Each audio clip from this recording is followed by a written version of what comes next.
Okay, everybody, it is Thursday at 12 p.m. Central, and that means only one thing, is that it is the deal desk.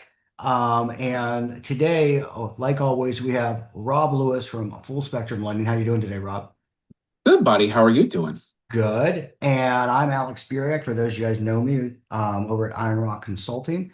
And today, our special topic today is a very unique topic because it is hot, hot, hot right now, is new construction and new construction in residential and new construction in commercial. So what does that mean? That means if you're building a single family house, a duplex, a triplex, a quad, an apartment complex, or anything else, even commercial, there is investment product out there today that can help you get these done. Now, each product is a little bit different, and that's the beauty of it because a lot of you guys out there, and that's why we do this call, think there's one product. You think there's short-term bridge and long-term DSCR, and that's why we do this call to kind of give you guys an idea that that is not the case.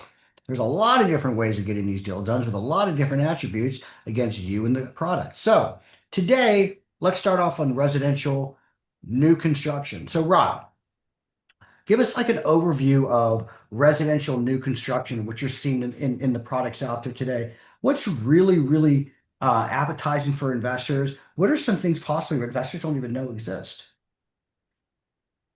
So, from a TRID homestead, I want to move into this house. We're seeing a big influx in one what we call a one-time close product.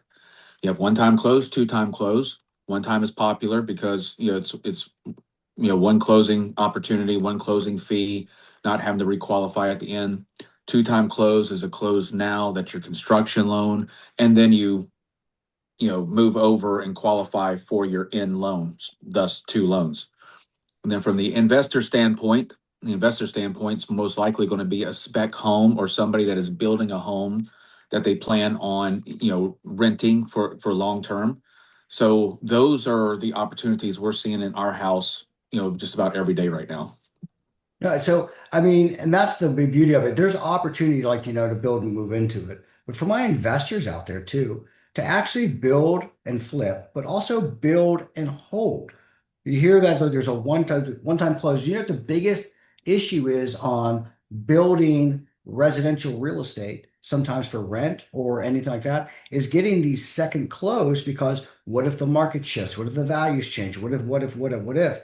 And a lot of times, what I've seen in the investment real estate world on the holders that they never consider the valuation of the property decrease, and then they have to come out of pocket more on the second closing. So it's a really, really interesting opportunity. I used to love doing one-time closes with people when they bought a distressed asset, fixed it up, and it automatically moved over.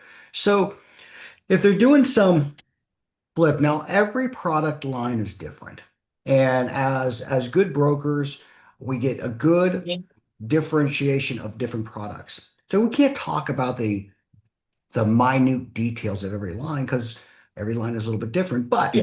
if we were to cover a broad spectrum of things, if somebody wanted to buy, there's land, you either own the land or you're buying the land, and you want to build something on it.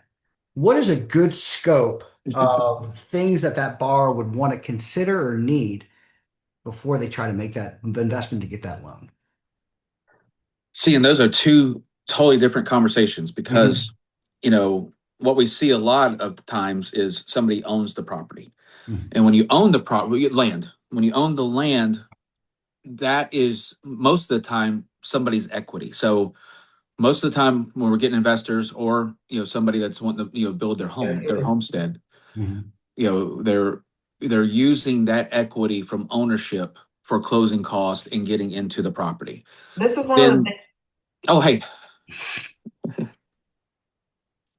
somebody there? No, no, go ahead. Oh, I muted now. I muted now. Go ahead. is that my dog?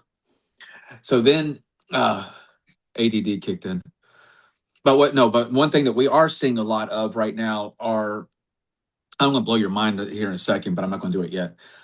But what we are definitely seeing is somebody, we've got multiple investors saying, "Hey, man, I want to build a spec home.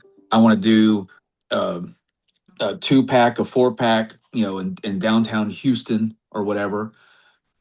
And a lot of it is they don't have the experience to do that, But yet, if they have an experienced contractor, we have investors that we broker to or that we can underwrite for that will allow a contractor completion agreement. Mhm. So you're bringing them in for the experience, and you're able to, to build your first spec home and see if you're going to be the next. I won't say names for legal purposes, but the next big, track builder. Yeah. And we have, um, I think we have about six of those going right now. And why we like it from our shop is these are 400 $600,000 loan amounts, but you're able to roll in the purchase of the land and the plans and specs of the home, roll it into one loan, and that has been a popular play right now. No, absolutely. And that's been some of the biggest holdups that I've seen over just the 12 years of doing loans is that it's the experience that gets people. Like they like even if they're like, well, I flipped 20 homes, 40 homes, stuff like that, but you never did new construction. And new construction is a different animal. New construction is not rehab. There's a lot of nuances in that business that if you're not aware of, you're not aware of how to use to work with the permit office. You're not aware of how to get your drawings done. You're not aware of getting everything and your colors approved by the HOAs. You're not aware of, you're not aware of, you're not aware of. It really holds up your costs and eats into your margins. So having the ability to have that certification of completion with your builder opens up the doors for you. As you guys have probably noticed, if you've gone to local places, they don't have that opportunity for you. And that's again why people use us is because of the, to kind of give on the connotation of brokers. It's like, oh, that's a bad thing. No, we actually have access to a lot of different lines and a lot of different opportunities, and we afford you multiple opportunities for the same type of project.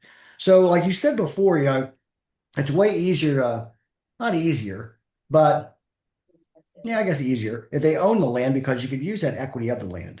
But let's say you Yep. had purchased the land. Give a little structure on that. Not, we use difference between line to line and place to place, but what should you be prepared for if you're buying land to build on it in residential? What should you be prepared for on the out-of-pocket cost of closing? Yeah, and again, another question that comes up a lot is if this is the play, if this is what you're looking at, you are going to need capital. Do we get the phone calls of, "Hey, man, I want to build a house and I'm looking for 100% no money out of pocket"? Yeah, it's just not a play because you are going to you're going to have some skin in the game on a new construction. So it's all over. It's going to be all over the board. It's going to be based off experience. Experience drives a better loan structure. Mhm. The least experience, you're probably going to have to, even with a contractor's completion agreement, you're going to have some skin in the game. So we have loans all the way from 75% loan to cost with 100% construction to 90% loan to cost, 100% construction to a 90/90. Mhm. So the scope of the structure is going to depend on what you are bringing to the table as it relates to experience, liquidity, credit score, and of course, the more we have, the better that structure is going to be. Yeah, absolutely. So, is there anything, that's out of bounds? For instance, building Yes. in major markets is usually optimum. But we also get a lot of people that says, "Oh, I want to build in a rural area. I want to build in tertiary markets. I want to build in X." What are some location issues that people may run into when they do new construction? So rural is an Achilles heel with most banks, most lines. Why do you come to Alex and I? Because we know the investors that are willing to do rural. Is it going to be a different underwrite? Is it going to be a different evaluation? It is because if I go to you know if I go to Tallahassee, Florida, if I go to Jacksonville, Florida, if I go to any other major city, comparables sales, comparable product is going to be easy to find. Mhm. When you go rural, the comps aren't going to be there. I mean, we have one right now. I won't say where, but we have one right now. Definitely rural, definitely acreage, definitely a different type of home.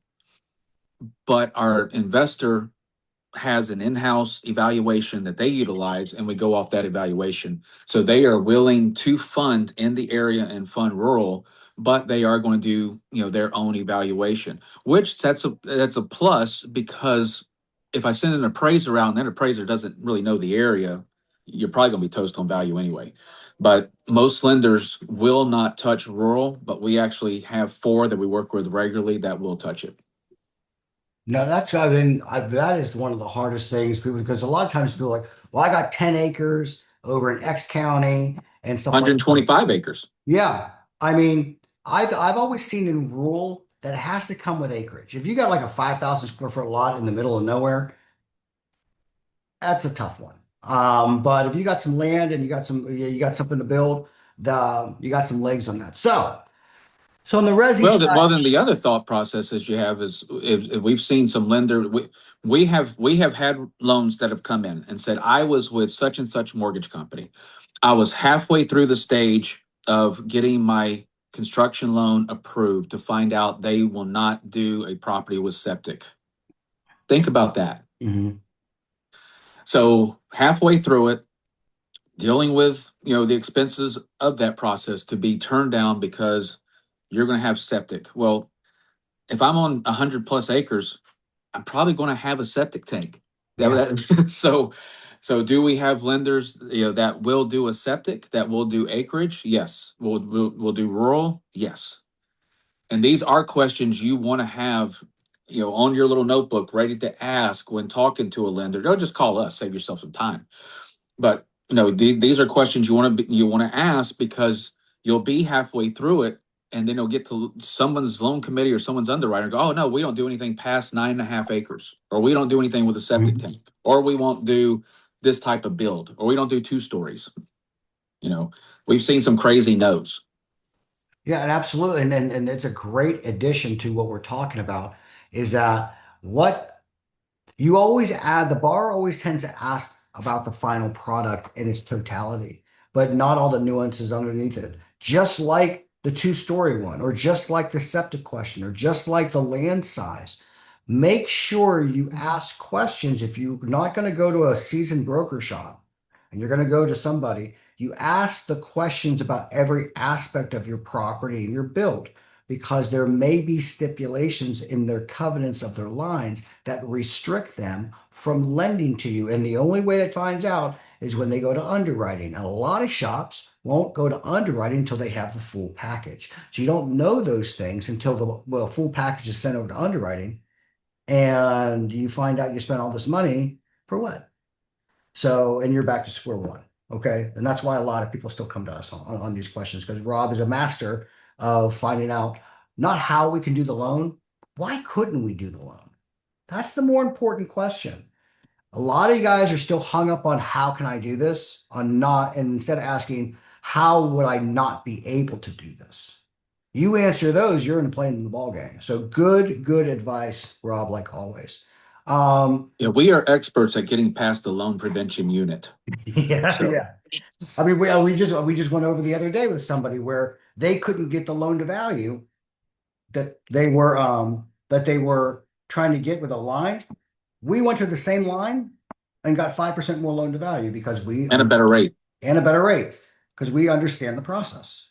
Yep. All right. So it is close to 15 past the hour, and I do this every quarter. I want you to like, subscribe, and comment. Share this with your friends. Tell them that there's a call every week to talk about different products and aspects in investment, real estate, and business lending, along with homestead stuff as well. But give them an idea of there's people out there teaching you stuff that you never knew about the capital market to get your deals done the right way. So let's move on to commercial.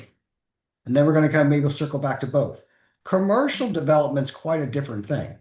If we stick to a true commercial where it's going to be, 5 units or up, which is considered commercial, but office space and strip centers, and I want to build a hospital, and I think I want to do a hotel and all those other things like that. Give us a little overview of how commercial new construction works. Give me 1 second. Let me approve something real quick. Okay, got it. So the ask that we get a lot of times, on it's a multifamily, an office, a retail center, industrial, self storage. Get a lot of self storage, and self storage is a very good one. SBA likes those, by the way.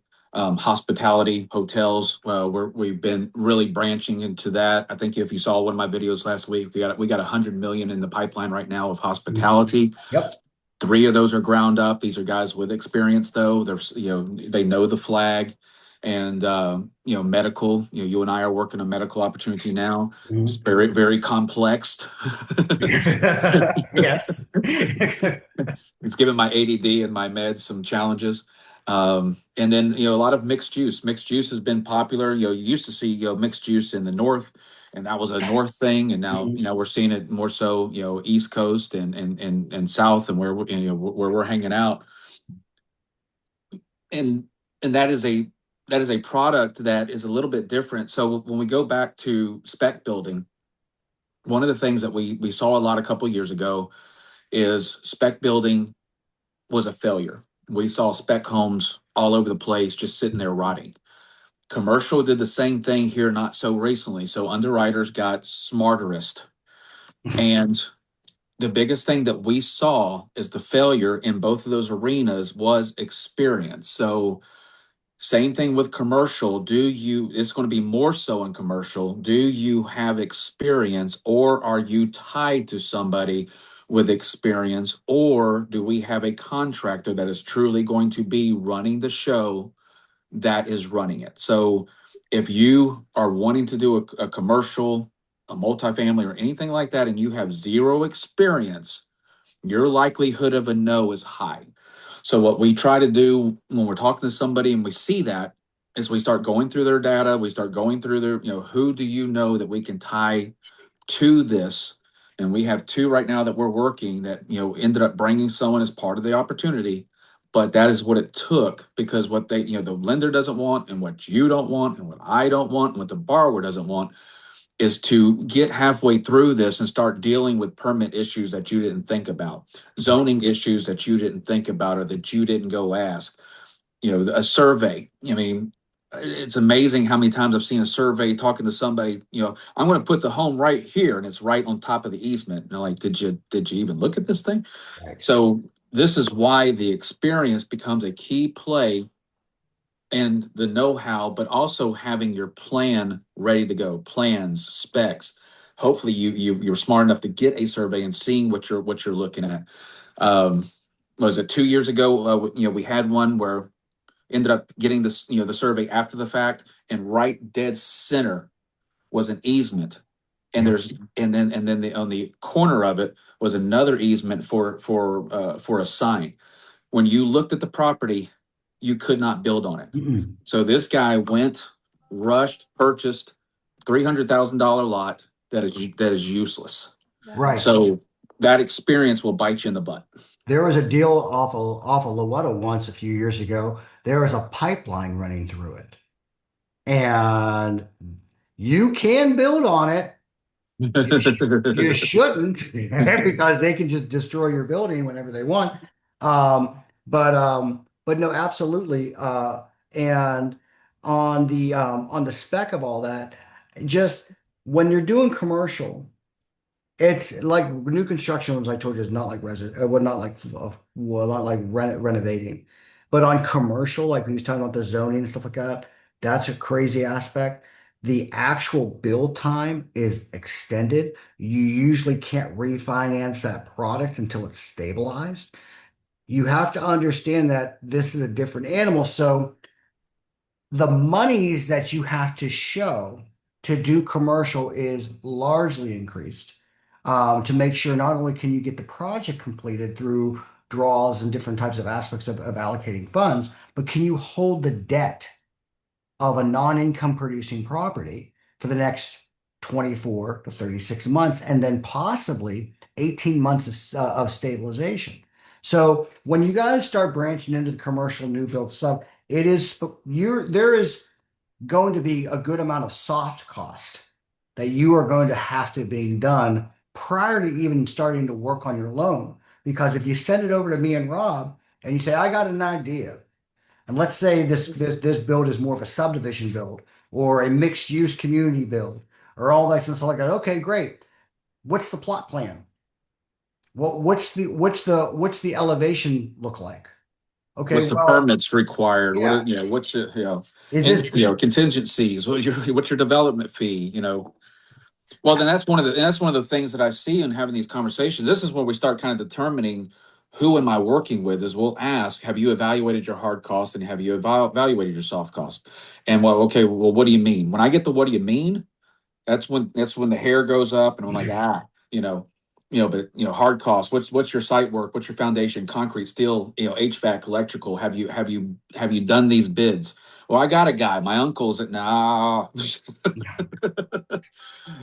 So those things are going to be evaluated, and then a lot of times we're going to put you on the phone with the lender. And that lender is going to ask these questions. And if and you go back to 3 videos ago, this is like a job interview. This is going to be more looked at than you just doing a refinance on a home. This is going to be scrutinized and so if you don't know these answers and you haven't done this math, you haven't done this homework, it's going to be very hard for you to achieve the loan. And we can do all the work and for you, and we can do all those sales for you. But if you have not done your due diligence to get this off the ground, because of the amount of vacant mid construction commercial that is still out there, this is going to be looked at. Absolutely. Now, on commercial, they kind of run the same line on what you need, but if you own the land, just like in residential, you can use a lot of that land for on the equity side of things like that. There has to be cost involved. But if you're buying land, sometimes you have to stack these, where you buy the land, then you work on the vertical, or you can get to buy the land with the vertical in place. But either way, let's talk about monies out of pocket. What should a commercial investor plan on having down on the land if they're buying it? Question one. And question two, what's the differentiation of buying the land first and doing your vertical second, and doing it at the same time? True. So in buying the land, the land's going to have variables. So if I am truly just buying the land to hold, to work my situation out, loan to values on land are about 55, 65%. If I am buying this home and it's going to truly be my homestead, and I have already started doing some work to prove up that this will be my homestead, there's a possibility of achieving an 80% loan to cost on that purchase.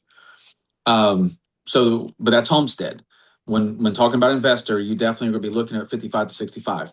What we try to do and what we try to teach our investors is get the property under control, meaning go ahead and get it contracted, put you some due diligence time in there to allow you to get your plans, specifications, your contractor qualifications in place, and then roll that into one contract, being the land purchase with the construction. If you get it under control, that is your way to do it.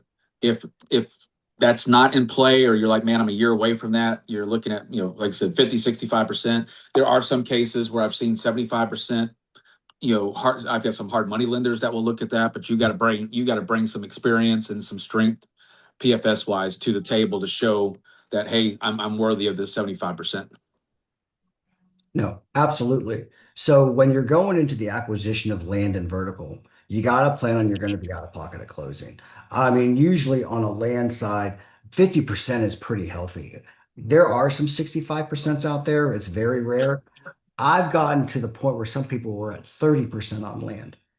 And so you definitely want to get with the team first before you acquire, and how your finances and acquisitions are structured, so you can prepare that. How much money are you going to get down? Do you need to raise capital? Are you going to do a seller second? Are you doing all that stuff? And also, that's a good point.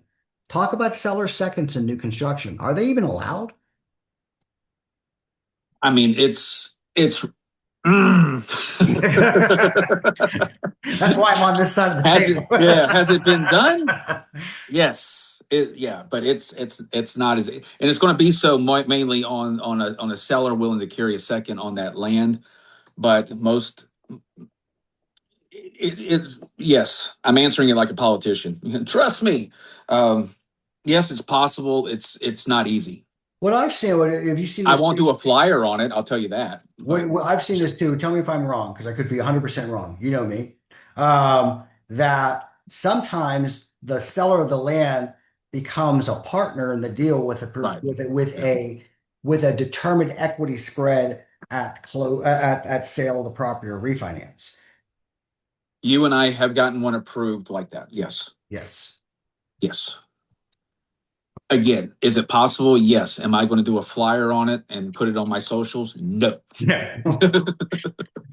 Come with us with the story first, and let's see, because those types of opportunities are very unique to certain people, and we always have to make sure those people are willing to do it again. Yeah. And again, that's why people come to our brokerage, not because we have, we're just shotgunning it to a bunch of different places, that we actually have opportunity and relationships with these places and know where to go. And that's why you hire a broker, because, and that's why there's fees incurred, because we take kind of the bricks out of the briefcase when we're looking for what type of product could be most profitable for your investment, whether you're building, buying, or even doing things within your business. Okay, so speaking of on the commercial side of things, there's a little bit of difference between when you do a subdivision build or a multi-use build, like when there's like a commercial center and a hotel over here and some houses over here. There's a differentiation of you're just building an office or a strip center or a hospital or a vet or whatever you're building. So is there anything the community needs to really pay attention to on the certain type of asset class that you'd see in commercial? And have you noticed one thing more than the other, or are they all pretty much the same? I mean, if we're talking about horizontal and vertical Yeah. for development, Yes. horizontal and vertical is definitely an experience play. We're going to have resumes of having done that. We've got one right now, 24 lot development right down the street.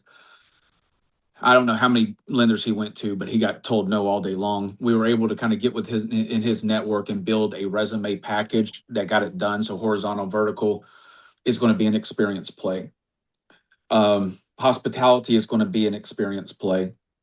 Restaurant, that's always been a red flag. No, that you definitely got to have management and restaurant experience to have somebody willing to take a peek at that. But but the biggest flaw that I see in packages that we get and in failures of a construction project is going to be the construction, the structure, and what we haven't talked about is like contingency.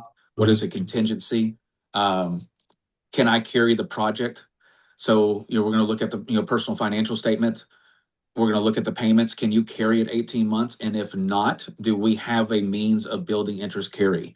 So interest carry is something that I've noticed a lot of people don't realize that you can do in the new construction, whether it be combining the horizontal or vertical or just, doing the straight spec.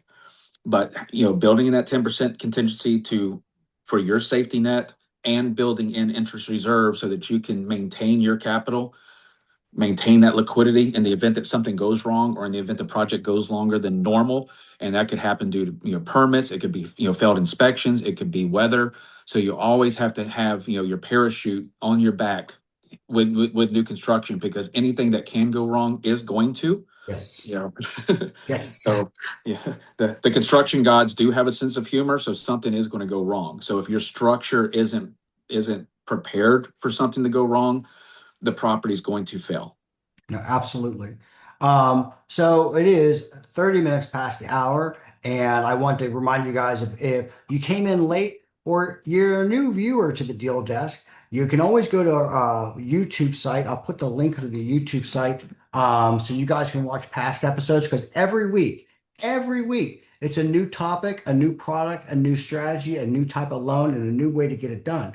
So if you like what you see here, one, I want you to be able to comment, share, like, tell people you did it, forward the emails of the Zoom links, tell people that there's an actual couple of guys that are here to actually just educate you. You Some haven't heard, guys. you haven't heard any pitch today, have you? You just heard raw education on how to get your deals done, and that you have actually outlets in this world that will tell you how to get it done. And hopefully it's with us, but if you don't, at least you learn something about where you are going to see if you can get it done. All right. So I'm going to turn our focus right back over to residential again because most of our people may not be in the commercial space yet. We would love that if you were, because we love closing commercial loans. But if you're still in residential because you aspect to get into commercial, let's talk about that a little bit more. I've noticed that it seems to be easier to get larger luxury type of new constructions done than a house that's going to sell for $200,000. Have you seen the same thing? And why do you think that is either way? I mean, right now I'm seeing lenders like the larger dollar amounts. The lower dollar amounts pay off sooner, and they're looking at their yield and spread. But when you look at land acquisition and what can I build a home for, when somebody comes to me and says I want to buy a land and build a house for $95,000, that's when I really start looking like were we building a one bedroom? What are we Yeah. so what are we doing? Um, but I'm gonna change your question. I'm gonna take us off course. What do you think about that? No. So one of the it's my show now. So one of the plays that I'm seeing, and this is something for you guys to market, this is something for you guys to look at, but one of the things that I'm seeing is, there are a lot of inventory out there nationwide of what we call mid-construction, where it was partly through construction and it failed for one reason or the other. And that person is either trying to sell it, dump it, or the bank has taken it back. But that is a play. And so I think we have, I want to say, 7 mid-construction loans that we have approved right now with investors that are going to buy them and finish the construction. Now, of course, it's a risk because if it's been sitting there, or you don't, you don't have their plans, or you're gonna, it's kind of treated like a fix and flip, but it's not. It is construction. Mhm. But we are definitely seeing that as a play. And a lot of people don't think about that as a play, but I would go through your MLS or whatever searches and try to find those opportunities, because if you buy that right, you're dealing with something with equity. Hopefully have the right team members or find you a good contractor that can help you finish it. But that is a good investment play from what we've been seeing and dealing with ourselves personally too. Right. And just remember this is a great point because mid-construction is still considered new construction. It's not, it has not, gotten its completion yet. You got to understand this when you guys are buying this, and Rob can either agree or disagree with me. You Both. have bought somebody's problem. It went south for a reason. Okay. A lot of them, when you guys buy these, are going to tell you, oh, we just ran out of money. And but okay, but why? Did they run out of money because they were red tagged? Or did they run out of money because they didn't get cleared by an HOA, or there was a deed restriction they didn't follow, or there's a problem that happened because they ran out of money. If they ended up with money from somebody, unless it was a private person that just didn't know how to underwrite, they went through the full underwrite process. So they had the liquidity and the measures to get it done, but something happened. Okay. So as you guys look at those deals, make sure you find out the reason why and let the person know, I don't care what you did. Just need to know about it to see if I can afford the opportunity to fix what you did. All right. Rob, would you agree or disagree with that? Or would you say that I missed the point? Man, you're so out of touch. No, you're right. Um, no, again, it's a play. It's a risky play, but it's a smart play if done right. You don't want to get Bob the contractor to come in and go, man, there's some wires in the wall. You're going to want to find somebody of experience to go through, do an inspection of that property, find what was done wrong. You're going to probably have to rip some wiring out, rip some walls out. There's things that you're going to have to do, but as long as you've gone in properly, inspected that property, had the right team to look at that and negotiate the thing down so that you can ensure you have equity at the end, that's why it's a favorable play. But I 100% agree with you. You are buying someone else's problem, or two things like we talked about. One, they probably got into it and the structure was wrong. We have a client, sadly, that went through that. The lender did not do the loan properly. They got halfway through it, did not have sufficient funds. The draw schedule was done incorrectly, and it ran them in the slowness. So sadly, it would have been a fail. Luckily, they came to us. We were able to restructure and we got that done. But not everybody has that, so it goes awry.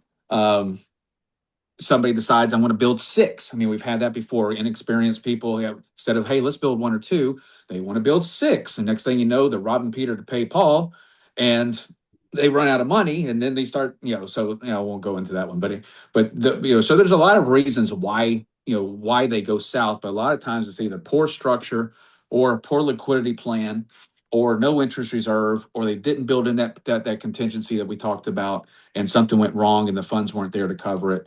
But those are things you want to keep in mind. Just kind of like flying. You want to be do your pre-flight, make sure everything is right, make sure you have fuel. New construction is that arena that you want to go into this with a plan and not just haphazardly do it, or deal with a lender that is not preparing a proper structure for you to succeed. No, absolutely. And we had a question on it too from Marjorie. She said, Hey, Marjorie. why did failed mid why did we fail mid construction, which we kind of went over that too, but how hard is it to recover and start construction again? I got an answer to that. Well, it depends. But Yes. from it depends, Rob. How hard is it to start new construction again? Because to me, it depends on where what the issues were.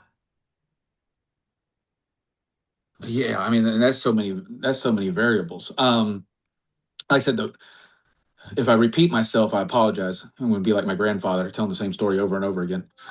But no, most of the time, when I see a failure, it's the structure. I mean, think about it. My cost to build is 100 grand. I want to build a 10% on top of that to be built into the budget. I am going to want.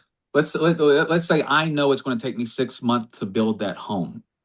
Do I want a 6 month interest reserve, or do I want a 12-month interest reserve? Mhm.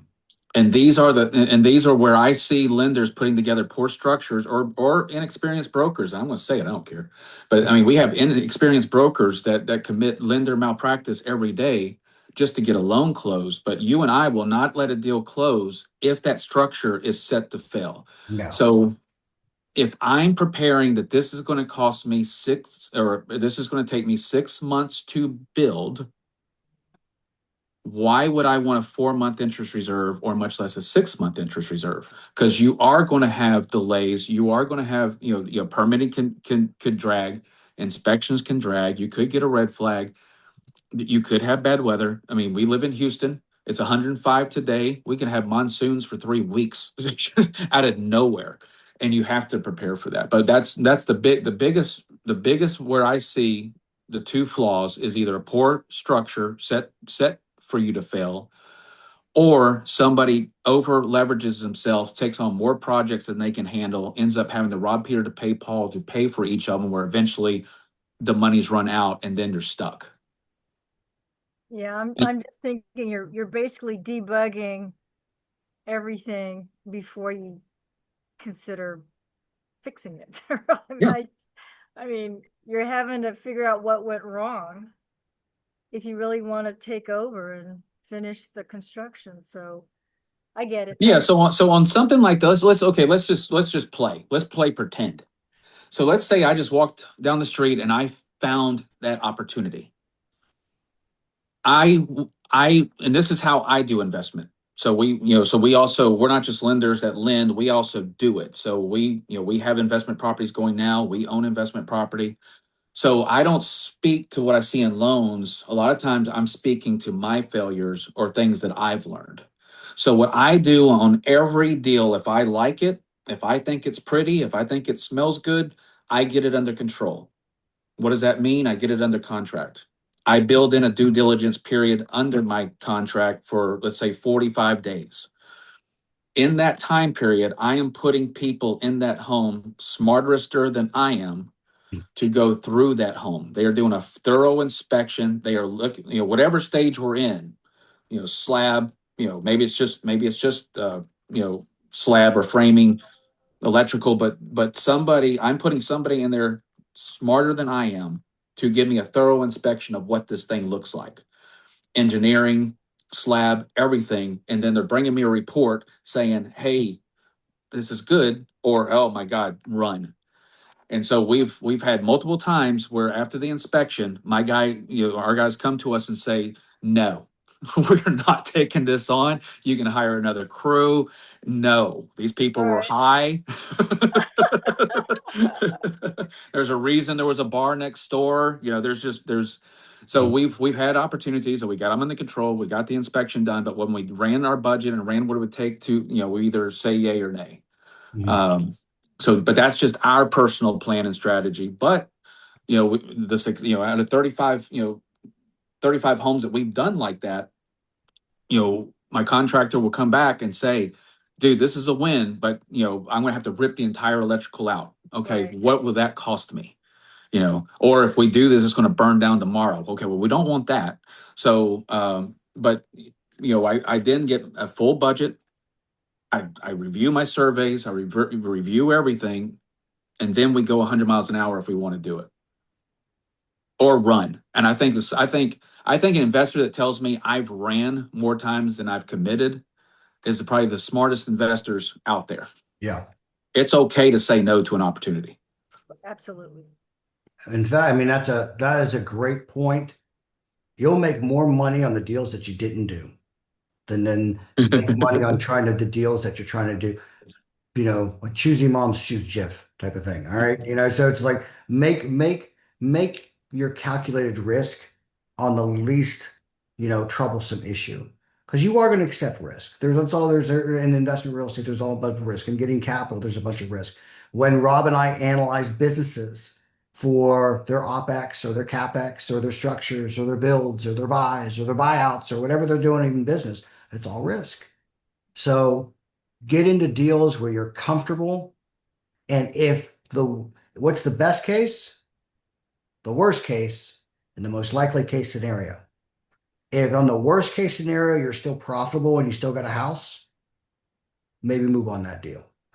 If the worst case scenario means that you're living back with grandma, maybe you shouldn't do that. But grandma can cook, dude. All right. Thanks, Marjorie. You're welcome. All right. So it is 45, close to at least 45 past the hour, and I'm going to make my ask. All right. So go to Rob Lewis's Facebook, Instagram page, TikTok, send him a carrier pigeon. Maybe send him a fruit basket at the office, whatever you like to do. Make sure you like, subscribe, comment. Go to Alex Buriak's Facebook, Instagram, LinkedIn, the YouTube, all the kind of stuff like that. Give me some love, give me some comments, give me some shares, and let people know about this show so we can always get the right information to the right people at the right time for the businesses they're trying to do. So always at the last part of the show, Rob, before we move into like Q&A and stuff like that, is there anything else we left out about new construction in either residential or commercial? Oh man. Draw process? That's a great point because a lot of times people will try to do draws like they think it works as just like you're doing like a single family fix and flip. And it doesn't mean they're wrong, but go a little bit about how money is allocated for the new construction part of it. So, and again, this right here is your success or failure. And I've seen a lot of in my past when I was running a construction department where people would close and have no clue what the draw schedule was, and then they're in my department asking questions, and it's like, give me a check. I'm like, for what? So, look at a draw schedule like an expense report at a corporation. The corporation is not just going to give you, $100 for your meal. You're going to actually have to go have that meal, then submit a receipt. So when you're looking at draw schedule and when you're negotiating your draw schedule, a builder will or a lender will actually allow you to write your draw schedule. And so a smart way to do it, especially if a lender allows it, is to have a 10% start. You can negotiate for the lender to front a 10%, for you to have some capital to start, and understanding that you're going to be putting that either that 10% or your money in. And then as you go, your contractor will submit draws requests to the bank. There is a process of inspection. And it could either be a physical inspection where somebody goes, or a lot of times with the new software, they can do it with a phone where where they map you and they can tell that you're really there, and that's a cool way to do it. But there's going to so you're going to submit the draw, you're going to have an inspection. They're going to lender's going to review invoices and supporting documents. Inspector's going to verify the completed work. Then we're going to look for lien waivers, make sure that those are collected, and then the funds are released. So it is a process. Sometimes it's 24 hours, 48 hours. I've seen lenders sadly sometimes take a week to get you your money back. So you got to be prepared for that as well. And that's one of the questions when interviewing or talking to the lender is, what is your draw process? How do you do inspections? What is the inspection timeline? Because that's another thing that can make or break a deal. Because if it's taken 2 weeks to get your money back, and some lenders will do that, it could cause you some problems with your timeline. Absolutely. All right. Dude, I did that unscripted. That was pretty cool. Well, no, but I think it's like that movie Old School. You just kind of left your body for a second. I appreciate that. I Um felt myself floating.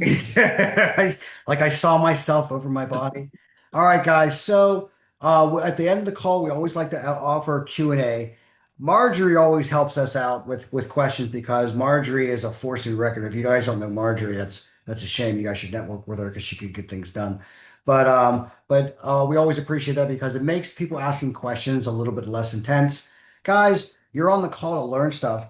And there's not a stupid question. It sounds like a cat poster, but the only dumb question is the thing you don't ask. And you always got to remember, for me and Rob, we remember the time that we didn't know. We remember the time when it was like, well, how do you fill out this application? Or how do you do this? Or how do I get financing? Where's the coffee pot? Right.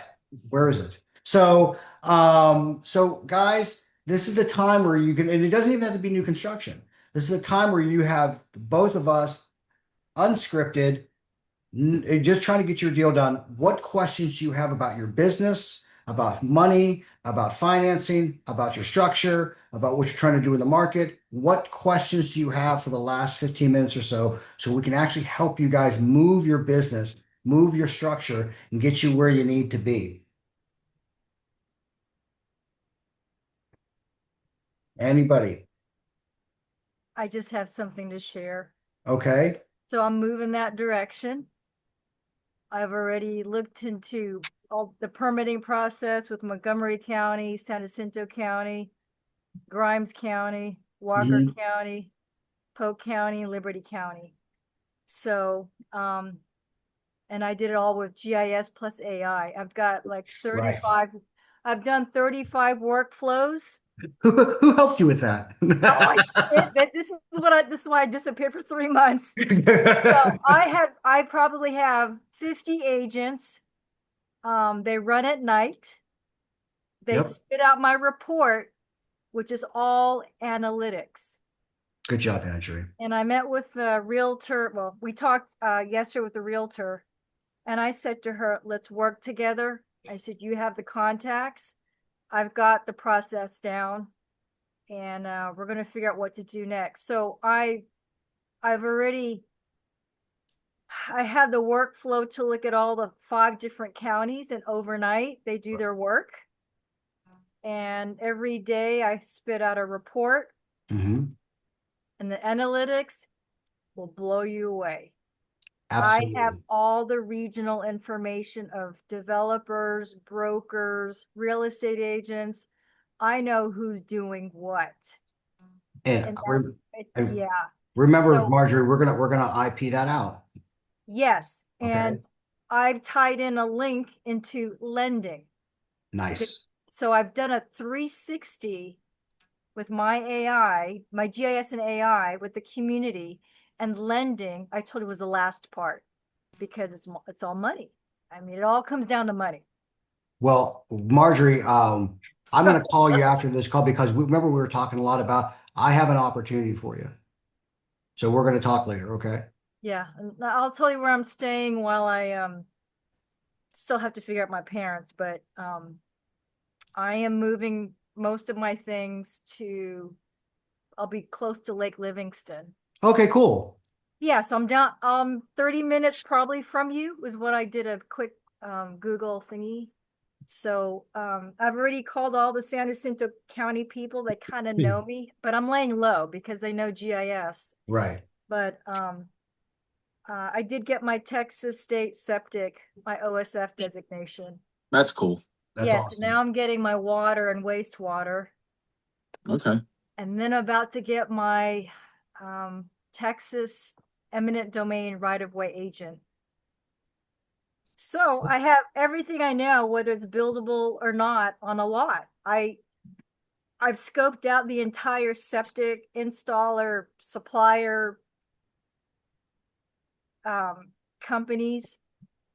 We need to talk, Alex. We do. We can do it. I want you to remember when you first came We to could me. take over the world. No, We can, Marjorie, what I, happened when you first came to me into today? What happened? What happened? Did anything happen that I said that was going to happen? oh, so I already did the septic. Like I said, I've studied the topography so much, I can do it in my sleep. Awesome. But I see where the M&As can happen. Mm. Montgomery County, San Jacinto County, Walker County, Grimes County. I've studied that topography. You have no idea. And I've looked at all the FEMA maps. No, that's huge too. And Yeah, and that's what so many people miss. yes. So I do GIS work, and I'll know whether you can get a FEMA certificate or not. I mean, within 5 seconds, I'll know right away. So I pretty much have all the due diligence permitting process down. I'm running them now at night. I'm doing it by myself and the AI. Isn't But that, it's yeah, crazy. but think about this. So what you just said, we have a loan request right now. And I don't know how it got done, not my problem. But a lender did a construction loan for this individual. It is now time for them to have their exit strategy and refinance. The home is in a floodway. Oh, Floodway. Okay, that's floodway. Okay, not a floodplain, a Bob, floodway. did you catch that? Do y'all understand that? yeah. The water is coming. No, Yeah. So they do differentiate between a floodway and a floodplain. Yeah.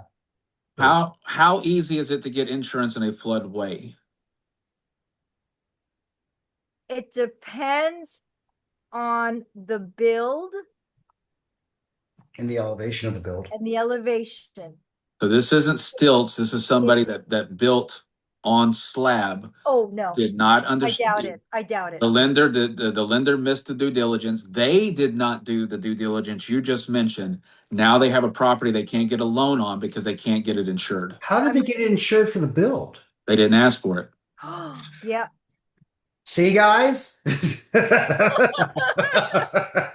But I think this is stuff we do. So when I mean people go, you're just a broker. No, I'm a trained underwriter with a personality that understands loans and structures and what will bite you in the tail end.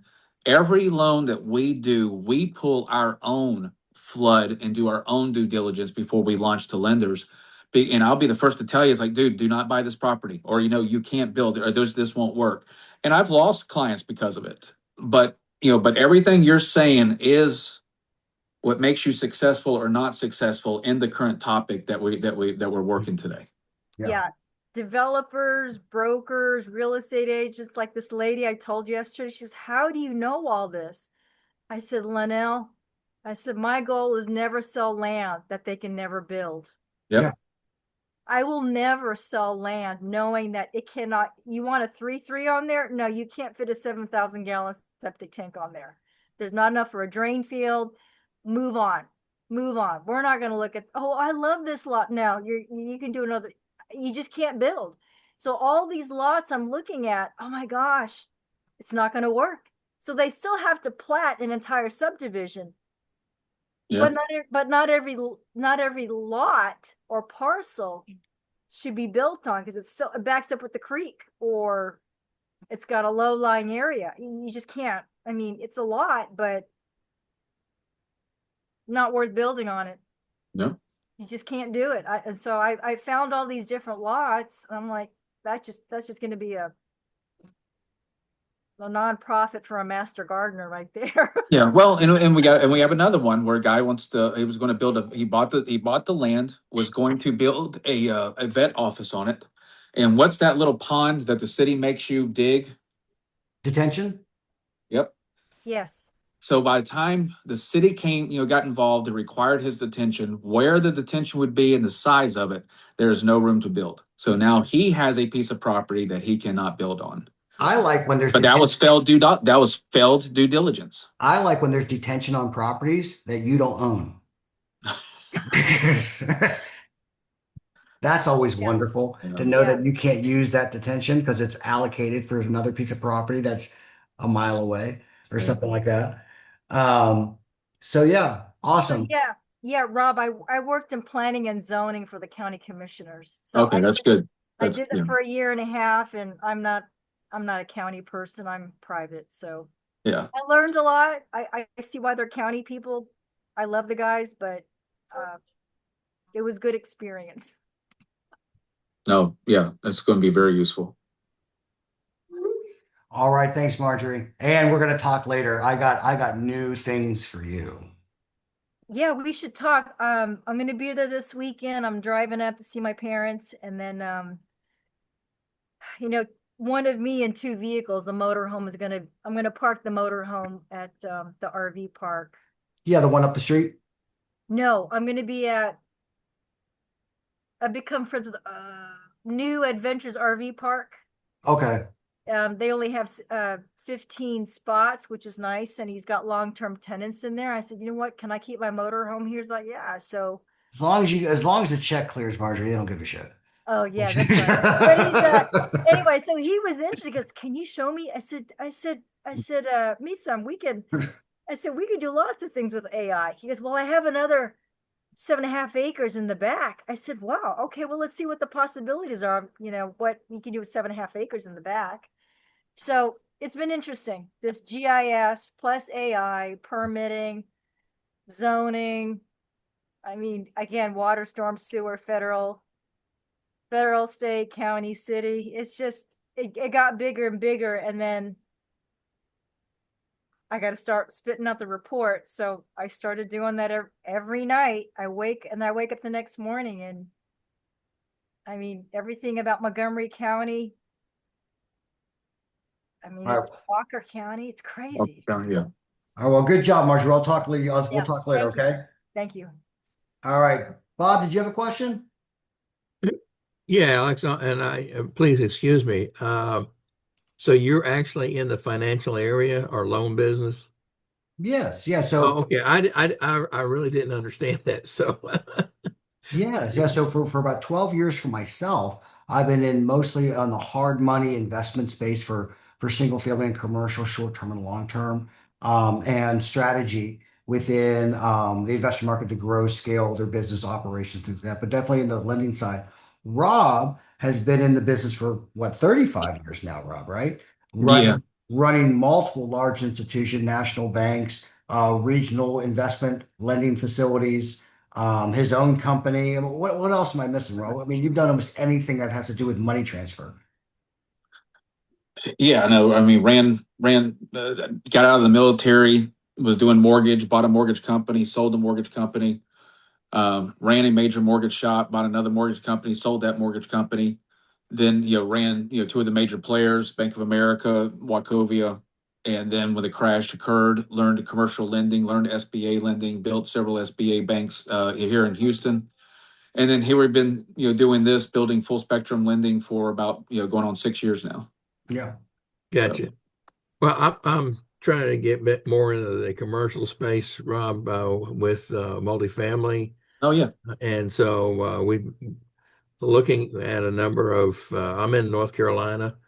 And so we're concentrating on with the advisors that I have within a 4.5 hour radius of Raleigh Durham, primarily Richmond, up to Richmond, but mostly uh, Carolina and Columbia and Greenville. Everything Well, over you better 100,000 people population at least. so that we have, according to Nissan, proper growth and good economics and good population growth. So that we've been concentrating on that. I'm looking at a number of properties out west of me in Winston-Salem and Greensboro areas. So, what do you see as different, I guess, in what I'm looking for and doing in your space? And is there anything in particular I should be looking for? So I know those areas. Actually, I grew up in Columbia, South Carolina, and know Greenville very well. So and travel there about once a year. But multifamily has multiple ways to look at it. You're either finding an opportunity that's already occupied, let's say 90% or more, or you're building it from ground up, or you're taking over one that was mismanaged. That would be more of a bridge loan concept where you're going to do a value add and improve the stabilization of what you took over. So it really depends on what is your strategy, what kind of product are y'all looking for. And multifamily, I actually one is one of my favorites because there's so many strategies and so many lending products, and we've got multiple lenders that just specialize in multifamily that we work with every day. Okay. So if you ever want to just do a one-off and have a strategy session, I'm happy to talk to you because that's Alex and I love playing in the multifamily arena Yeah. because that Yeah, could vary. It could be a 4 unit to a 500 unit. So um, that's definitely a play we like to do. gotcha. Yeah, because I also am a subgroup leader for NC RIA here, commercial real estate group. So there may be some opportunities maybe to have you guys speak or something Oh yeah. to we have a virtual meeting once a month that we might be able to help each other on that kind of Heck yeah. thing. I'm looking for, good folks to help the and build the group and that kind of thing. So always looking for something in that area. Oh, I would love to do that. I mean, that's yes. I mean, one thing Alex and I love to do is educate. So, I mean, we market, but I think for everybody that's in our industry, being a student in the industry, and we keep real estate, healthy. I think it benefits every one of us. So, I'm happy to do that. Yeah, Absolutely. And I appreciate. I got like our links in the chat, the YouTube page in the chat, the FSL website in the chat, my website's in the chat. You guys can reach out to us anytime and things like that. And again, like just anything, we have this call every week where we take a product, we take a strategy, we take an idea, and we give you guys the path and the direction on how you can use that and wield that sword in the war you chose to fight. All right. So, again, just kind of, if you know somebody or if you just found something very interesting, just know this will be up on YouTube on that link. Probably within today. There's all of our other episodes on there today as well. Rob, would you like to sign off on anything about today and how to contact you and how to get some business with Full Spectrum over there so we can close some loans too? No, yeah, I mean, always feel free to. You can call me or text me. I text all day long, 832-610-4479. But we rather than just being lenders and brokers, we very much are advisors. So if you have questions or just want to chat, or if it's 10 o'clock at night and you're lonely, give me a shout. This is what we do. Gotcha. Um, if if um if you're lonely, you can call me, but not at 10. All right. But no, but you can come, most of you guys already have my number, 832-584-0986. Easiest website to remember is alexburiak.com. It goes to all my other verticals and things like that.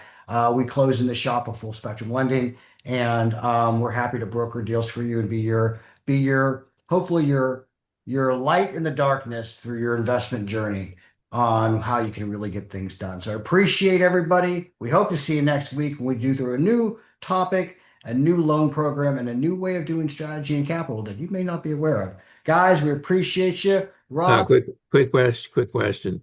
Yeah, yeah. Bob.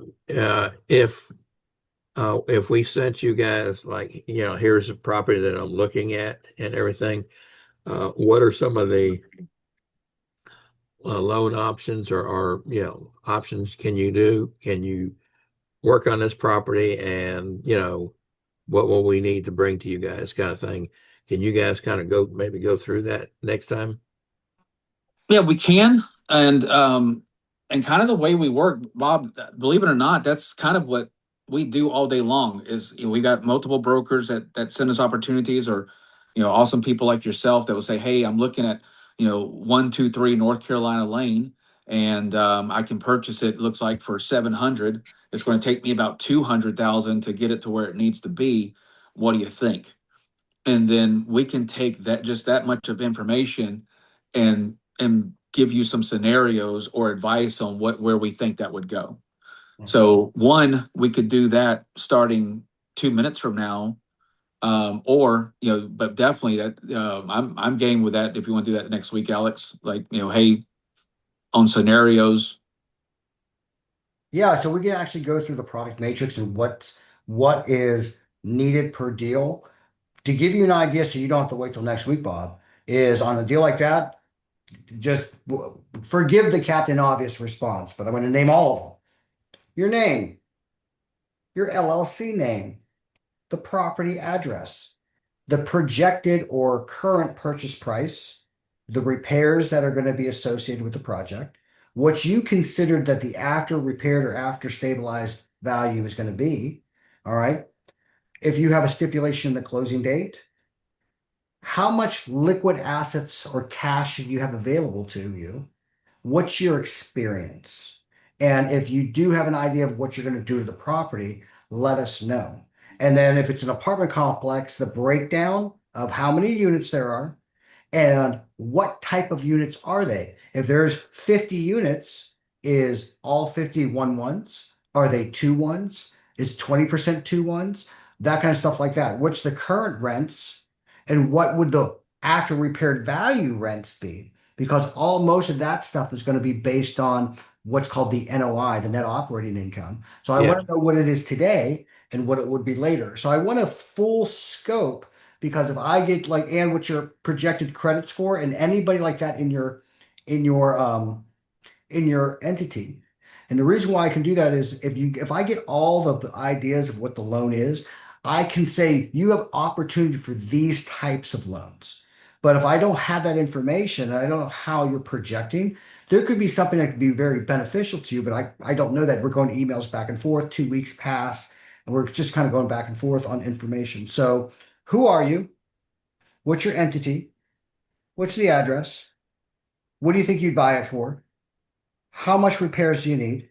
How do you think it's going to be worth after it's done? What's the breakdown of the units?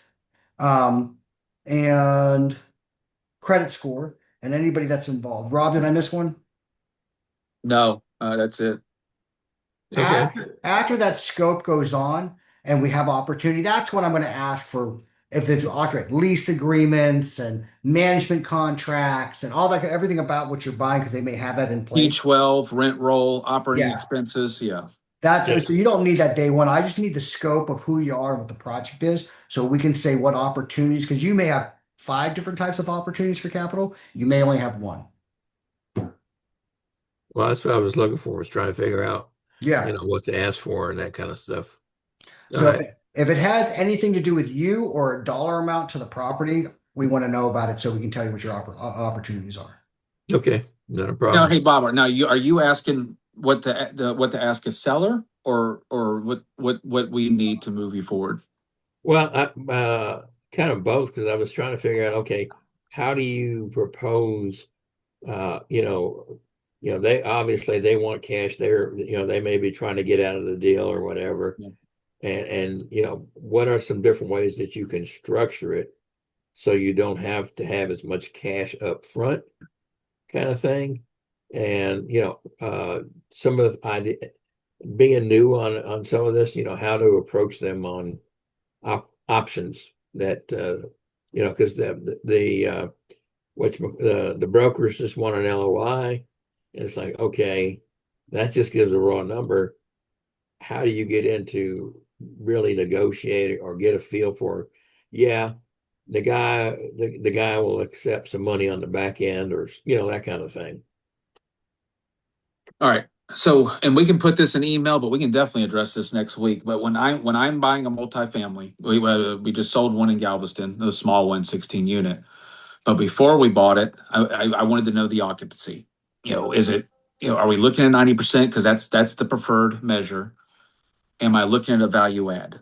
So if I'm asking for occupancy and it's under 90, let's say it's under 70, 60, we know that's a value add. So I'm going to have to do some work. Um, that's going to determine my value, or that's going to determine what I offer. Then we're also going to look at, the economic area that you're buying in. Um, is it oversaturated with multifamily? Those are things that you're going to want to look at and do some little due diligence and even ask the question. You will want to request the current rent roll. You're going to want the trailing 12 month. You're going to ask for their year to date financials. You're going to ask for their operating expenses, which that's going to vary because things might be removed out of that they might be expensing their pickup truck or their RV. So those are things that we'll remove. Or the Um, whole, we take this under the table nonsense. yeah, exactly. Yeah, or we pay ourselves cash over here, so you learn a lot that way. What is their net operating income? Are they selling it for 400,000 and they're making $1? So what is the NOI as we call it? And then Yeah. capital expenditures and deferred maintenance. Is this a property that needs to be rehabbed? Is this a property that has not been renovated since 1982? Is this a property that is recently renovated? That's going to determine your value. Looking at all of that information, that's you're gonna determine what am I walking into and what am I going to offer. Now, as far as leased out of pocket, on a very class A 90% occupied, there's opportunities for 85% of financing that. But the other strategy too is maybe try to find that distressed seller that's willing to carry a second. And there's ways of doing a first lien, allowing the seller to carry a second lien, and that would limit your out of pocket. Gotcha. Yeah, because I mean that's yeah, most of what we're looking for is uh our buy box is 20 to 120 doors. 1980s or better. They all need to have been upgraded so that they have current, copper wire and not aluminum and all that kind of good stuff. And we're primarily looking at B and C's and try to find the properties that are in areas that are gentrifying, kind of thing. So we're trying to look for opportunities where we can obviously increase the rents and increase our own NOI. Yeah. So stabilized multifamily, you're going to be looking at 70 to 80 on average. 85 is out there, but it's going to really be a strong opportunity. Bridge and value adds going to be at 65 to 75%. Construction is going to vary, but you're not looking at construction. No. And then what you're going to be wanting to do, and I'm going to give you a calculation, and it's going to be, DSCR equals NOI divided by your annual debt service. Mhm. That number is going to tell you if you're stabilized or if you're a bridge value add. Because if it's under 1.25% is that number you come up with, that's going to be value add. That's a different ball game. Yeah. Anything above 1.25, that's stabilized, and that's going to be your higher value point. Yeah. That's basically that's one of the things that the folks that I've been working with, Charles and this on and everything, it's we've got to have at least a 1.25, or it's a no deal for them. Yeah. Well, there you go. So you're looking more stabilized, less value add, and Yeah. and maybe finding that seller willing to carry back a second so that you limit your cash out of pocket. But on stabilized, you're looking at 70 to 80% loan to value. Yeah, as far as the value add type things, we're looking like, can we put in a dog walking area? Maybe they have kids, but there's no playground equipment, or a barbecue place, something where they can come out and social, that kind of thing. Minor upgrades to the property that would make it more tenant friendly. So when we talk value add, I'm looking, can I increase rents or can I increase occupancy? Right. So making those improvements are great to the property and maybe add value to the property, but what am I doing to increase rents or increase my occupancy to increase income? Right. So it sounds like you got a good strategy. Absolutely. And then so we'll send that stuff over. Bob, you can because you have my contact, you just send it over to me and I'll make sure that Rob and the team gets it because you'll be tied into Kennedy too, who's the processor. Okay. So just shoot that stuff over and let's get you squared up. Okay. All right. Thanks. No Yeah. worries, guys. All right. Well, we are over time today, but no worries because we're gonna put this on YouTube anyway, and you guys can watch all the whole show. If you guys miss something about new construction, look at our foreclosure bailouts or short terms or our long-term projects, all that kind of stuff like that. Get all the education you need, guys. So we'll see you next week, Thursdays at noon at Central Time. And Rob, anything else before we sign off? No, this is fun. Bob, Marjorie, was this value? Did we give you any type of value today? Yeah. Okay, good. That makes me happy. Did you hear How the did- excitement when they said yes? That was very exciting. I like that. Yeah. Best day ever. All right, guys, enjoy the rest of your day. Enjoy the rest of your week. Enjoy your weekend, and we'll see you next week. Okay. Thank y'all. Bye. Bye bye.